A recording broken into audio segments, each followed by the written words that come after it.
आलोक दुबे का मामला हाल ही के दिनों में प्रशासनिक और सामाजिक चर्चा का विषय बन गया। जिस पद पर एक अधिकारी से ईमानदारी और निष्पक्षता की उम्मीद की जाती है, वही व्यक्ति अचानक करोड़ों की संपत्ति का मालिक सामने आया।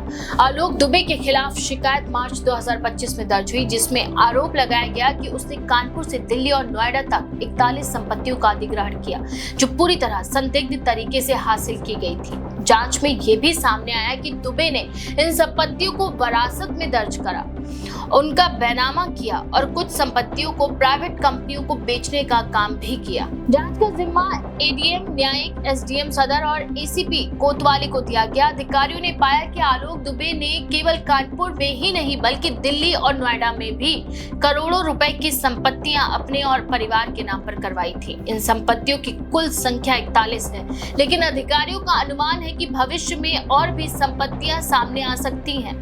दुबे की पत्नी और बच्चों के नाम पर भी कानपुर, दिल्ली और नोएडा में 50 करोड़ रुपए से अधिक की संपत्ति दर्ज थी। जांच में ये भी स्पष्ट हुआ कि कई संपत्तियां विवादित और कानूनी रोक वाली जमीनों की थी। इसके बावजूद दुबे ने इन पर अपना अधिकार जमा लिया। वह लंबे समय से विवादित जमीनों की खरीद फरोख्त में संलिप्त था।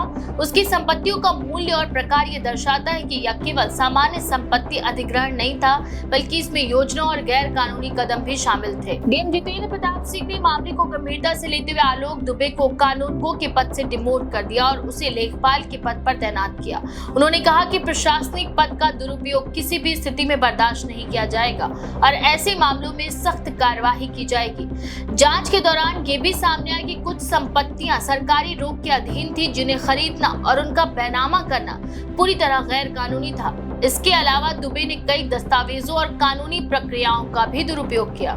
स्थानीय जनता और सामाजिक कार्यकर्ताओं में इस मामले को लेकर गहरी चिंता देखी गई। कई लोग इस बात से हैरान थे कि सरकारी पद पर रहकर किसी ने इतनी संपत्ति आखिर कैसे अर्जित की।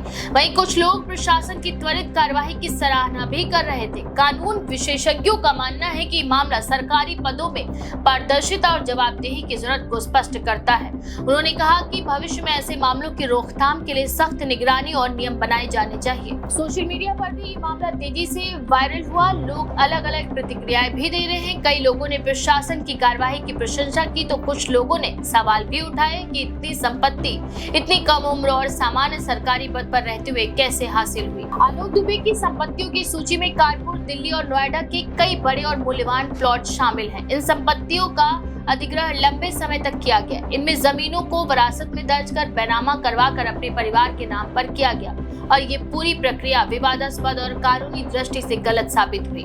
अधिकारियों ने बताया कि कई संपत्तियां प्राइवेट कंपनियों को भी बेची गई, जो ये दर्शाती हैं कि संपत्ति का उपयोग केवल व्यक्तिगत लाभ के लिए किया गया। जांच में ये भी सामने आया कि दुबे ने संपत्तियों की खरीद के लिए कई कानूनी दस्तावेजों का दुरुपयोग किया और उसने जमीनों पर अपनी पकड़ मजबूत करने के लिए विरासत और बैनामा का इस्तेमाल किया। इस तरह की कार्यवाही ने प्रशासनिक पद के दुरुपयोग और भ्रष्टाचार की गंभीरता को उजागर किया। अधिकारियों ने कहा कि ये मामला प्रशासनिक सुधार और सख्त नियम बनाने की दिशा में एक बड़ा संकेत है। जांच अधिकारी ये मान रहे हैं कि आलोक दुबे और उनके परिवार ने अन्य संपत्तियां भी हासिल की होंगी। इसके अलावा संपत्तियों के स्रोत और निवेश की प्रकृति की गहराई से समीक्षा की जा रही है। ये मामला केवल कानपुर तक सीमित नहीं है, बल्कि राष्ट्रीय स्तर पर सरकारी पदों के दुरुपयोग और भ्रष्टाचार की गंभीरता को दर्शाता है। वहीं स्थानीय लोग ये भी कह रहे हैं कि ये घटना प्रशासनिक भ्रष्टाचार और पद का दुरुपयोग का स्पष्ट उदाहरण है। उन्होंने कहा कि ऐसे मामलों में प्रशासन की त्वरित कार्यवाही और निगरानी बहुत जरूरी है।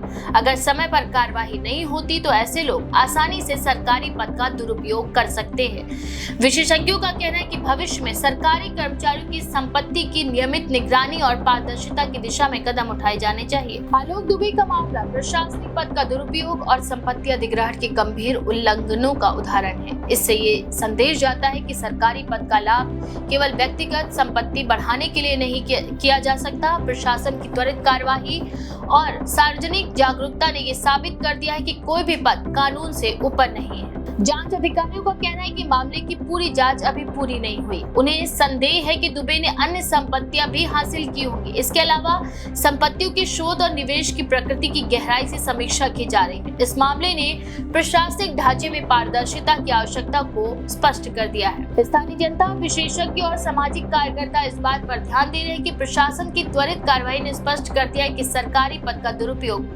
बर्दाश्त नहीं किया जाएगा। प्रशासन ने ये संदेश दिया कि पद का दुरुपयोग करने वालों के खिलाफ कानूनी और प्रशासनिक कार्यवाही तुरंत की जाएगी। आलोक दुबे की संपत्ति और उसके अधिग्रहण की प्रकृति पर नजर डाली तो ये स्पष्ट होता है कि इसमें व्यापक योजना और कानूनी रूप से विवादित कदम शामिल थे।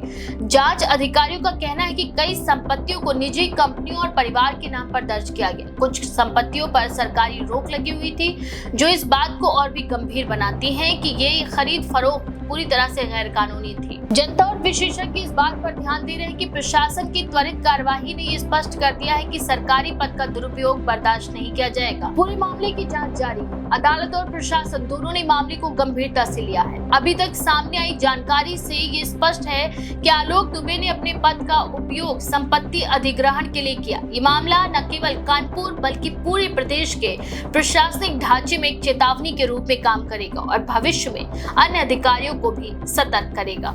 इस बारे में आपका क्या विचार है? अपनी राय कमेंट सेक्शन में जरूर लिखें। ऐसी और भी खबरों के लिए देखते रहें द पेज 9।